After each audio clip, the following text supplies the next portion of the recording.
नमस्कार, India top news में आपका स्वागत है। मृतक फैसल के परिवार की ओर से दिल्ली सुप्रीम कोर्ट के वरिष्ठ अधिवक्ता महमूद प्राचा लड़ेंगे मुकदमा।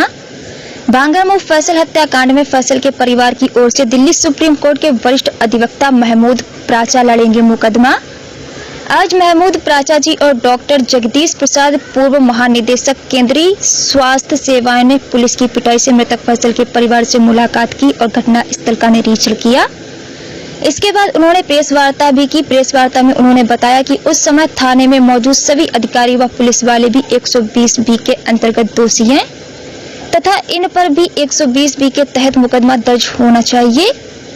उन्होंने कहा कि जिले के आला अधिकारी अभियुक्त को बचाने पर लगे हैं। उन्होंने कहा फैसल के परिजनों को न्याय दिलाने के लिए हमें लोअर कोर्ट से लेकर सुप्रीम कोर्ट तक मुकदमे की लड़ाई लड़ना है। हम मृतक फैसल को इंसाफ दिलाकर रहेंगे। इस केस को मुख्य रूप से महमूद प्राचा जी के साथ विदुषी वाजपेयी एडवोकेट और मोहम्मद मोइन अंसारी एडवोकेट और महमूद प्राचा जी की टीम के सदस्य बहादुर अब्बास नकवी, यशोवर्धन ओझा, सारिक निसार लड़ेंगे।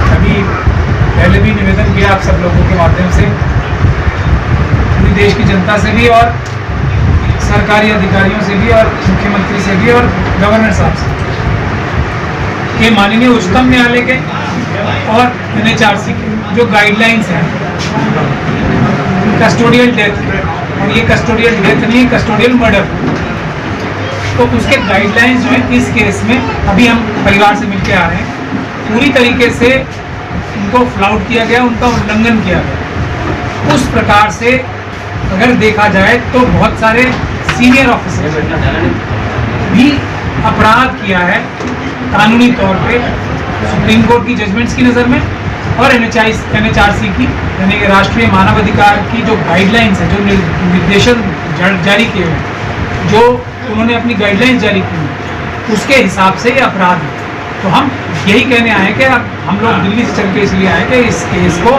एक मिसाल बना किसी भी प्रकार से। अभी मैं धन्यवाद करना चाहता हूँ इनका भी कि मुझे बताया कि अभी 6500 ब्राह्मणों की भी हत्या हो गई है।